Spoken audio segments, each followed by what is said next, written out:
gonna give us love. Roll out this station to start this set, boy. We are confident.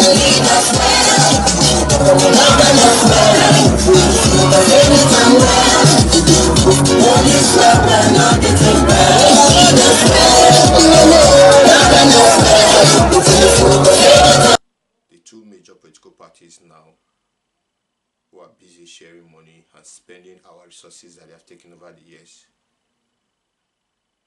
And many of you are still thinking of voting them into power.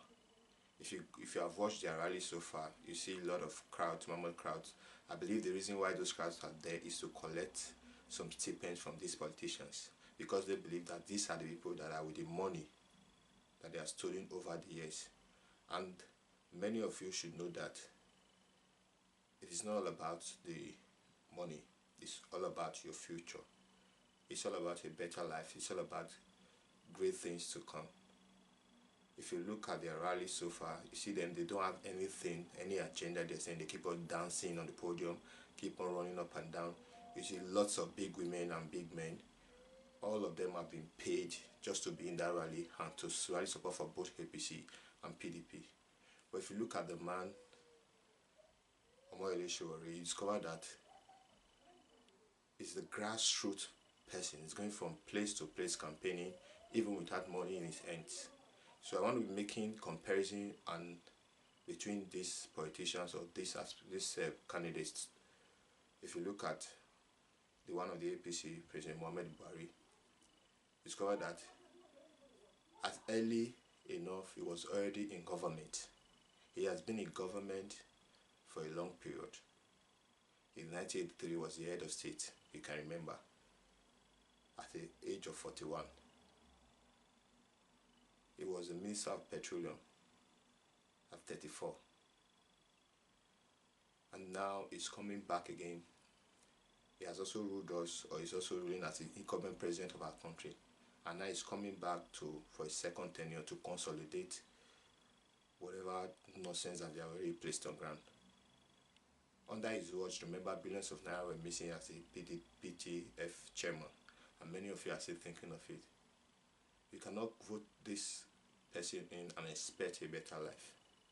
You cannot vote President Muhammadu Buhari in and expect better things. So we have to think twice. What about the man Atiku? Atiku has been in the custom as a young man. And most of you know that customs, not all, but majority of custom officers, they are so corrupt. And Atiku happen to be one of the corrupt custom officials so far.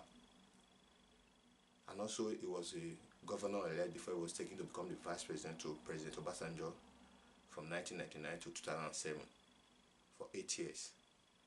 And still the same person is coming to become the president of the country.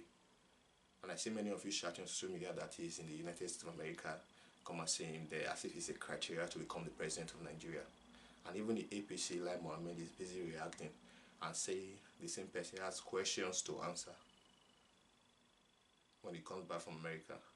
But it's so glaring that many of you youths need to think twice. These people are playing politics with our brain. They are playing politics with the minds of over 200 million Nigerians. And you still want to take your precious PVC and vote for APC or PDP.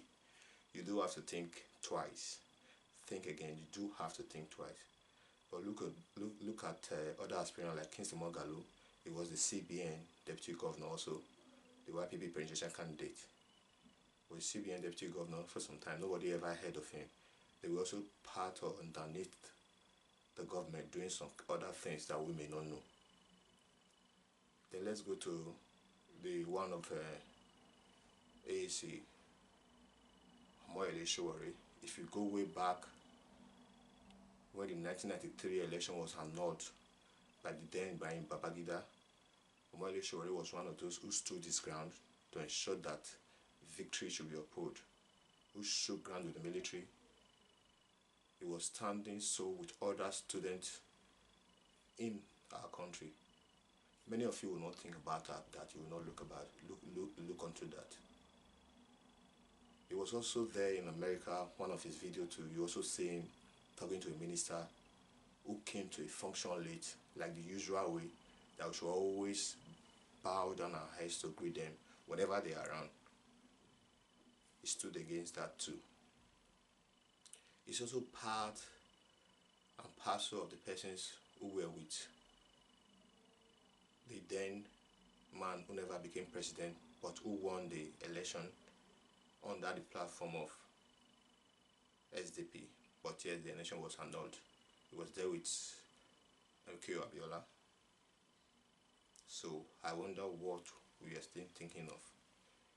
The man, President Muhammadu Buhari, is already weak, and he needs to go home and rest. Same with Atiku. If you put Atiku is also very weak. He also needs to go home and rest. There's need for us to retire them in our politics today. So please think very, very wise. Look and think properly. Very soon, it will soon be 30 minutes. And when it is 30 minutes,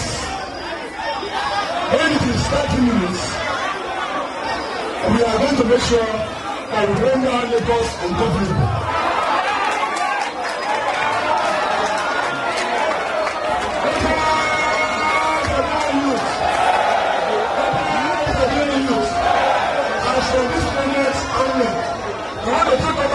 Abiola as his legitimate children.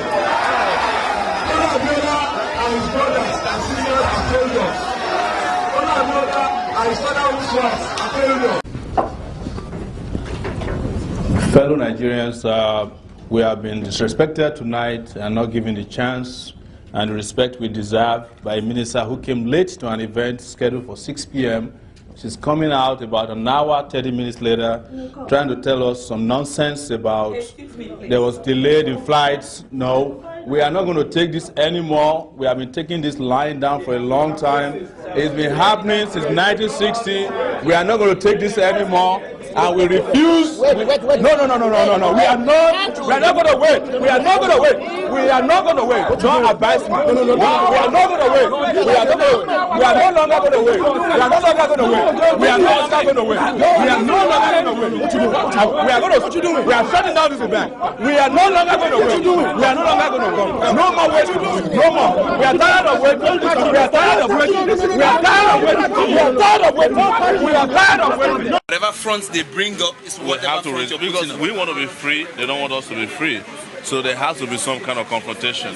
So it's up to them to not allow a major confrontation, clear route for Jaga Jaga, as Fela would say, or for them to stand in the way of our freedom, and then we have to fight through that obstacle. Preach. Yeah.